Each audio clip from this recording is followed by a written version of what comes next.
Shall we continue forward here? So becoming a midwife is a lot like labor. It's hard work and you can do it. Oops, why did it do that weird thing? Okay. You know, that's something that I share with people as a midwife, is that labor's hard work and you can do it. That's a quote from Pam England, I think, right? And again, just in case you need to hear this for the 10th time today, like, this is messy and nonlinear. And, you know, I have an apprentice of my own right now, which has really been a lot of fun for the last 2 years, and she has a little more to go. And just to see how her path is different than my path. And there's ways that I want to, you know, make sure she's continuing forward and trying to help her get to the point of feeling confident and having enough experience. And then there's also parts that I don't have any control over. Like, I'm her preceptor, right? If we want to use that language, which I'm always like, that's such a weird word. Where did that even come from? But I'm her preceptor, but it doesn't mean I can control things like how busy my practice is, or, you know, what she uniquely is going to need in order to find that place in herself where she can be out there as a midwife. You know, I don't know what the magic ingredients are. I mean, we had our ingredients list, but, you know, there's a special combination of things that each of us needs, and I'm sure she'll be presented with those experiences as it is appropriate on her path. And I'm excited to see what that looks like for her, but just wanted to say that again.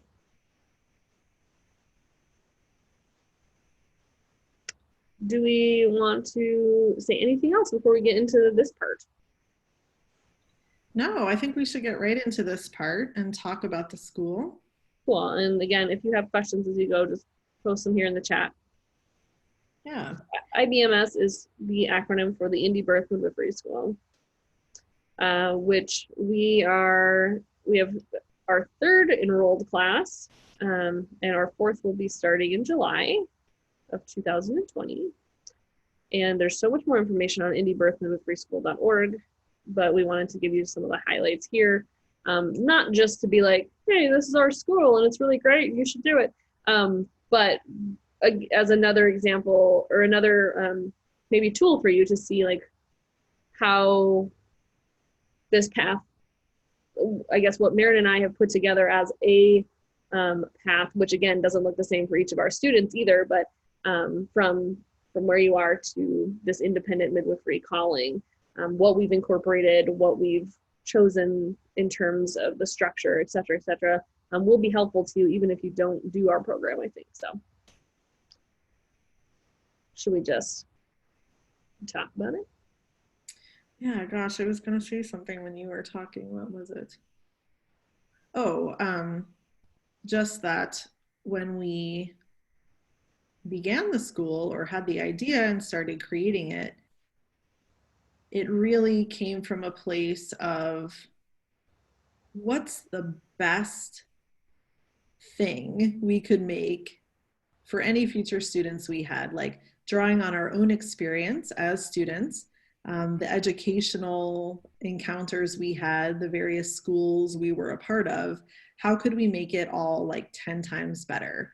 And if we had a student that we cared so much about, as we both do in our locations, how could we in 2 years feel really confident that these people would not only know a lot, but have skills to figure things out and know themselves to a much deeper degree than most people do, not to mention midwives. Yeah, so that's where this all came from. And that always gets me excited, because I think that is happening and we have the ability to change and refine all of the time. So, you know, this is a living project. It's pretty solid, but it is a living project. And you know, just this week I added whatever to a lecture. So we're able to like go with the flow of the times and what's being asked of us. And a lot of that is coming through people like you. So I just wanted to start off talking about the school in that way. I also like to tell people, if there had been something that we felt like met the needs of people like you all on this call, who are wanting both, you know, as the thing that we come back to, and it's on this slide even, is the science and the sacred combining those together, we would never have made this. Like, that would have been insane. Like, we weren't in this to like become school administrators. We created this and started this project as a direct response to all of the inquiries we were getting. I want to be a midwife. What program do you recommend? What school do you recommend? What can I do to, like, you know, start this journey? And like you already said, Marin, and we'll say a bunch more, like, it is a really rigorous program, but it's also a very heart-centered program.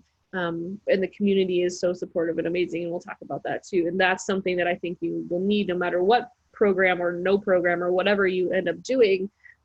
Having people around you to have those deeper conversations with is huge. You know, we on the weekly student calls often are talking about different aspects of, you know, like the emotional and spiritual layers of complications, and those are things that we're just missing from so many of the other options out there. So yeah. So we're purposely and openly independent with our own high standards. Like I said, we've gotten feedback from students that this program is quite rigorous, even who have been parts of other programs, including MEEC accredited programs. And we want to keep it independent because of course we do, like, that's what we're all about. So in all the ways.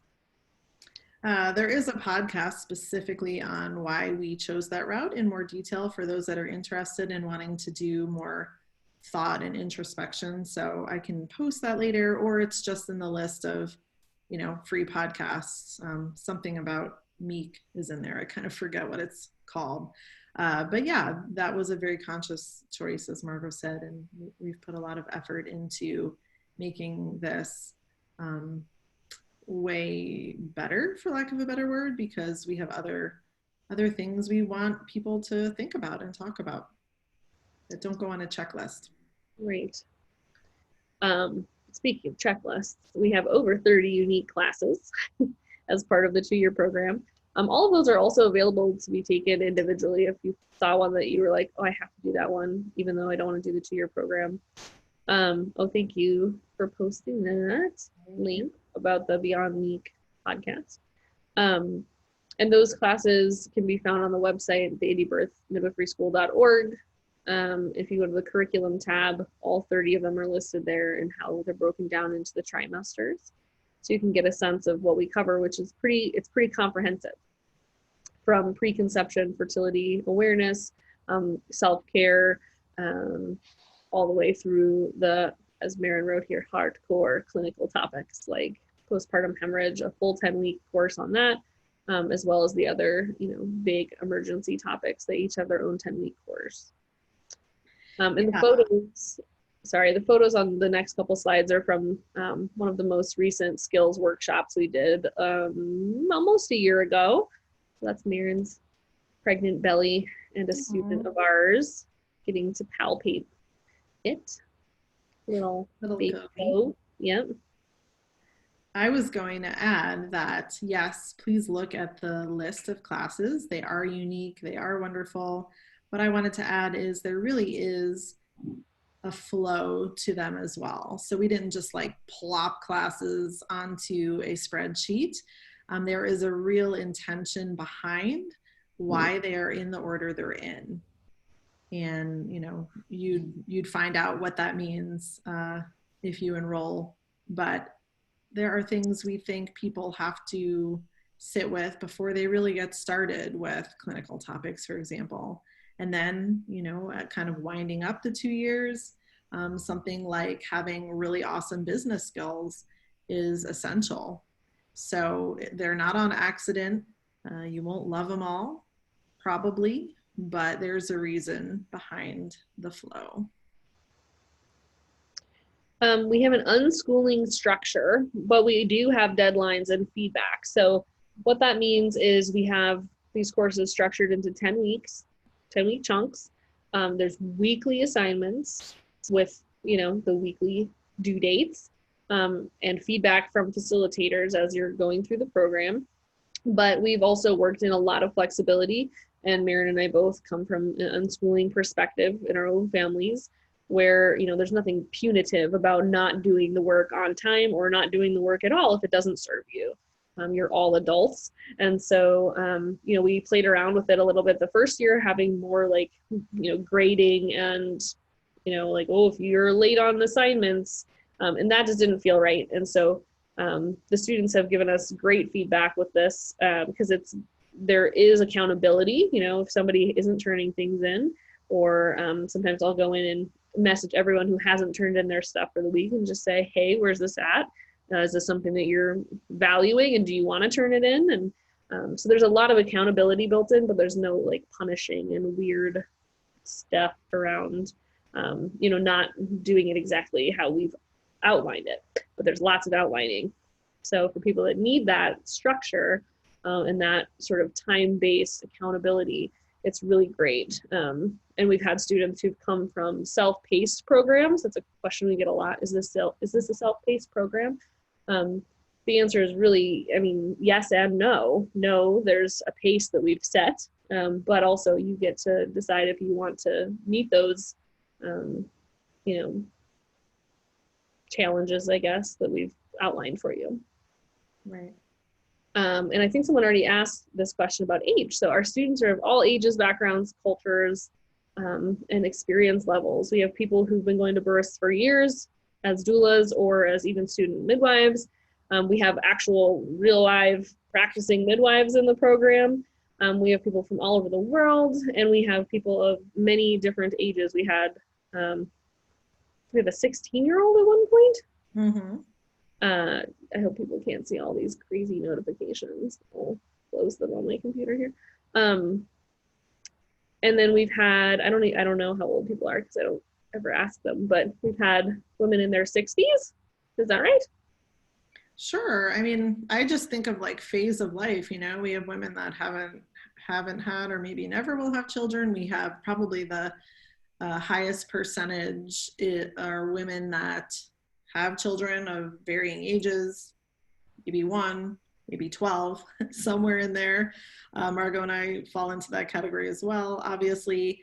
And then we have women that are past their childbearing years and, you know, into that part of their lives. And, you know, each kind of group has had really wonderful qualities and approaches the school in a different way. And we love that because where you are at in your life is definitely going to dictate how much time you can put in or what your goal is or what you can focus on right now.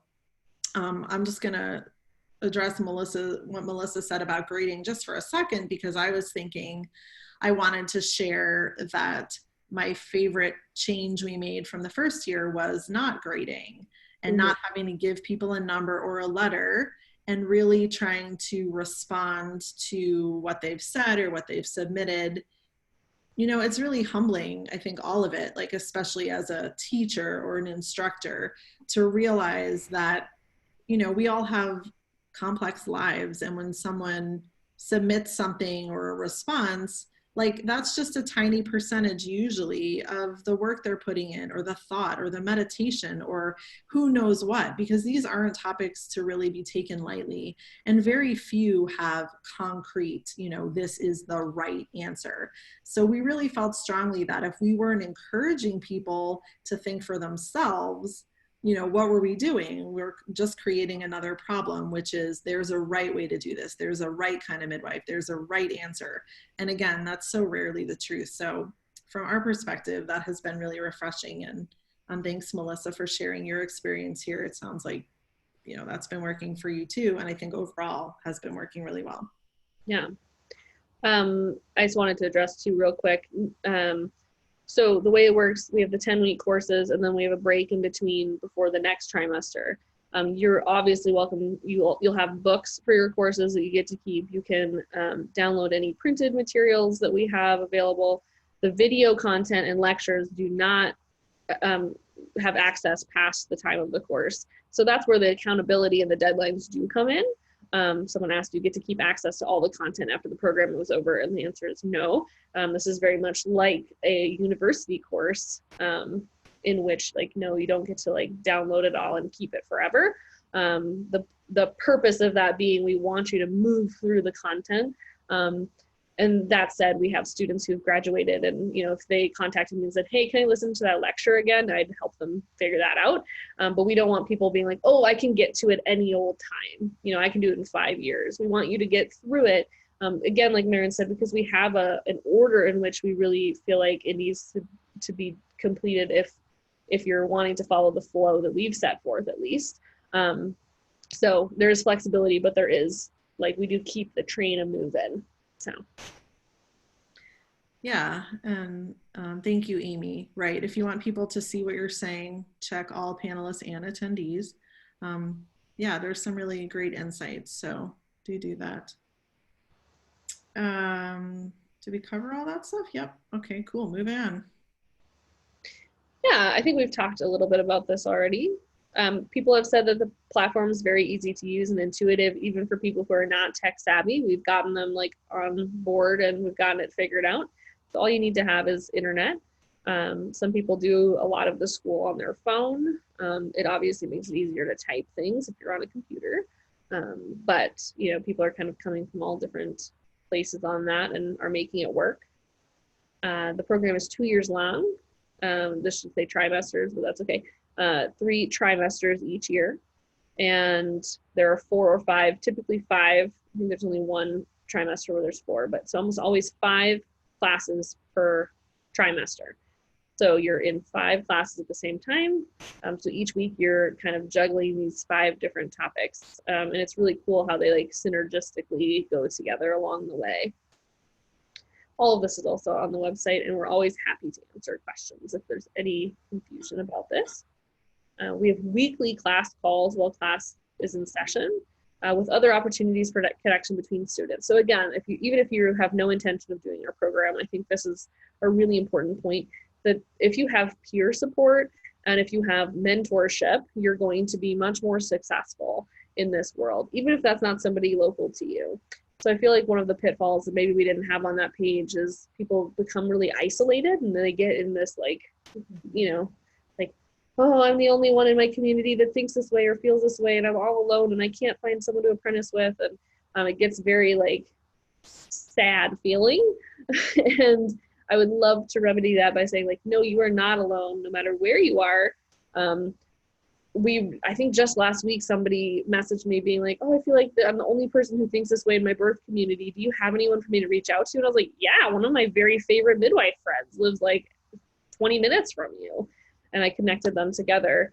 So in other words, don't despair, and try and connect with people that are like-minded and will support you. And, part of our program, the 2-year program, and also part of just what Maren and I try and do on a larger scale, even beyond the program, is help people really cultivate the birth community wherever you are. So even if you're the only one right now, within a year or 2, that could be very different if you go out into your community with some of this information and be,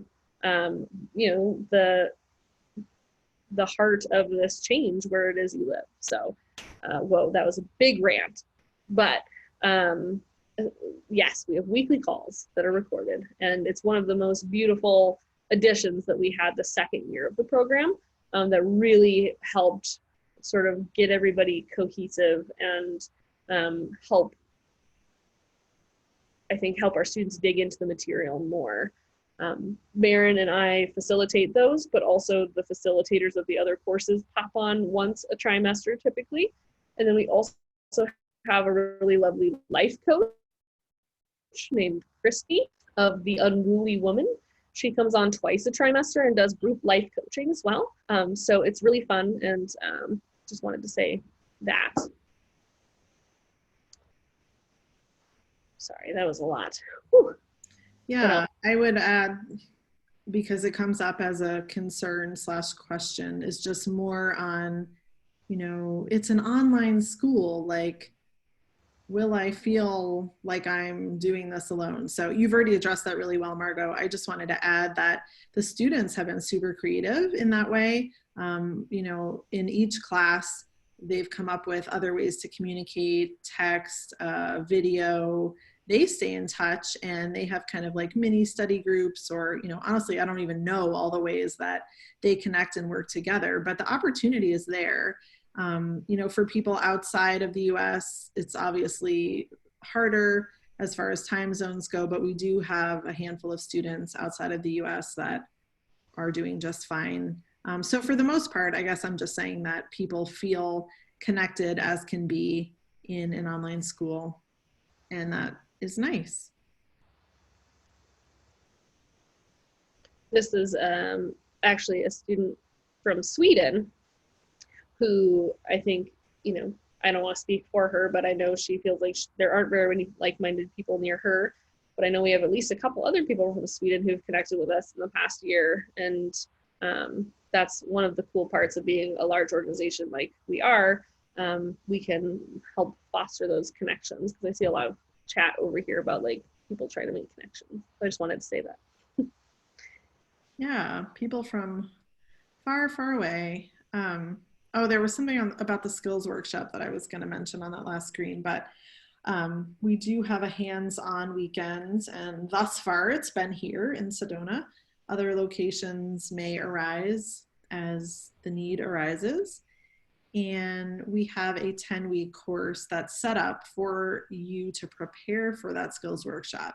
So we do offer a discount to our students on the actual workshop.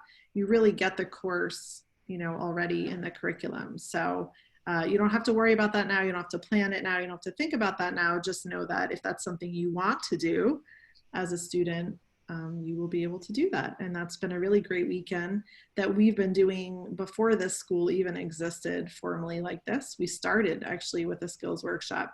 So we've got that down pretty well, and it seems like people come away learning a lot about themselves and their skills, of course. This is one of our graduates, Tina. She was in our first cohort and is a really awesome example of somebody who started after her own children were grown. She's a grandma and was one of our very best star students. And here she is at our skills workshop after we did the neonatal resuscitation part of the training. And I know she's also now hosting a podcast for us about birth stories. So she's just really wonderful. And I think that's a cool example of how we are using the school and our awesome students to help grow and diversify and continue working with them into the future, which I think is fun as well to mention. So yeah, the students for sure are, you know, I hate to say favorite group of people, but kind of, but it's also just because we get to know them really well and we see how hard they're working. So yeah, we have a student regularly host our webinars and other opportunities. So they're our go-to people for sure. We're very grateful. Well, I don't think she'd mind me saying, like, I don't know that she came into the course knowing exactly where she'd wind up or how she would move forward. And now she's happily in apprenticeship and making things happen. So it's very exciting to see this process that we're talking about kind of unfold in all these different ways for the different people in our program. So I guess we'll just kind of summarize this piece and then maybe answer a couple questions and hop off. So the application process, we have early applications, we're saying from November 1st through December 10th, but I think we're actually going to get you or encourage you, if you're interested in applying, to apply as soon as you're off the call. We made sure that the page was ready to go for all of you who are ready and raring to go. And if you are wanting to be part of our payment plan program, we're encouraging you to apply early so that you can make sure you get one of those spots. And we're going to let people know if they were accepted on January 3rd, 2020, which will be a fun way to start the year. And then if there are spaces left, we'll have a regular general application period, January 15th through March 1st. So that's sort of the timeline if you're wanting to join. Classes begin July 2020. I'd have to double check the date. I want to say it was the 17th or something like that when I was going through the calendar. And runs through the end of March 2022, if you could think that far into the future. Yeah, we will have scholarships available again this year. I don't know that we've made a firm decision on how many or which types again this year yet,